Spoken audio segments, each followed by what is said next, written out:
salaamaaleykum dalee nag jàmm ci Xarala Academy mbokk yi seen Xarala Academy du ñu topp suñu formation Python en wolof tey ñëwaat nañu ci lu am solo mu nekk les listes tey dernière partie bi dañoo ñëw ci lu am solo mooy nag ngay boucler ci benn liste ak tamit nag ngay ajouter ay conditions voilà. Par exemple tey bu ñu amee liste des candidats par exemple bu ñu amee liste des candidats nii ñu def égal. Macky bon def Madické c'est bon def Sonko def Issa Sall ok c'est bon am nañ 5 candidats léegi ñu bëgg afficher candidat bu nekk ci benn ligne naka la ñuy def comme jàngoon nañ ni programmation ni xam ni lépp ñooy ànd léegi dañuy def for ñu créer benn variable candidat in liste des candidats ñu def nii 2 points wàcc à la ligne def print parce que dañoo bëgg afficher candidat yi ñu def candidat def par exemple candidat voilà léegi kii bii lañ bëgg afficher liste des candidats ku nekk ñu afficher ko ci benn ligne léegi ñu enregistrer xool lu muy indi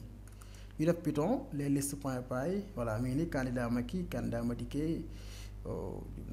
Madické bien ok voilà Madické c'est bon c'est comme ça je pense ok léegi ñu ngi nii candidat yaa ngi nii Macky Madické Sonko voilà léegi fii mën nañ fi def ay conditions yoo xamante ne yu intéressant la mais bon par exemple bu la neexee nga daal di ñëw par exemple nga xool kan moo nekk président de la République parce que instant bi ñuy wax Macky Sall nga ni if candidat nga def égal bon par exemple Macky nga def print bon président de la République président actuel président quoi ok actuel président ok léegi mën nga def condition bi nga xool ndax candidat bi Macky la wala du Macky bu nekkee moom la nga ni actuel président voilà ñu xool ba xam lu muy indi ok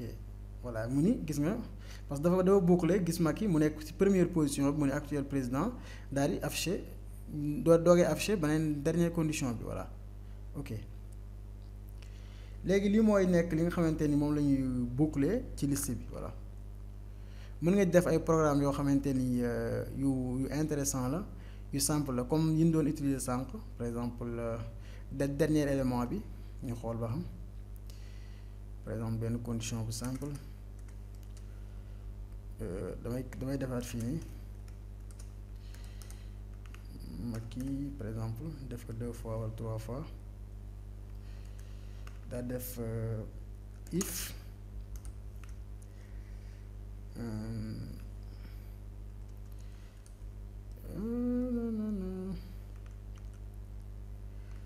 if liste des étudiants date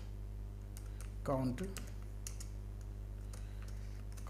non liste des candidats Macky bon plus grand ou égal ou supérieur à 3 print vous êtes présent 2 fois ok vous avez inscrit 2 fois ok supérieur à 1 par exemple ñu def ko noonu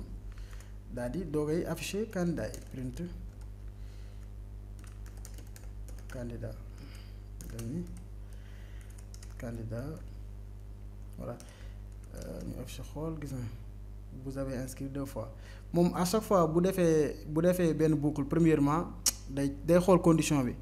ndax Macky ñëw na fii 1 ou 2 muy 2 gis nga mu affiché ko 3 fois gis nga mi affiché na ko fii nii vous avez inscrit 2 fois mu boucler waat xoolaat mu ne vous êtes inscrit 2 fois loolu tamit bu la neexee mën nga ko check avant ngay boucler par exemple mën nga ko def nii après ngay doog a boucler ci liste bi léegi lii da nga koy génnee ci liste bi parce que biti nga koy def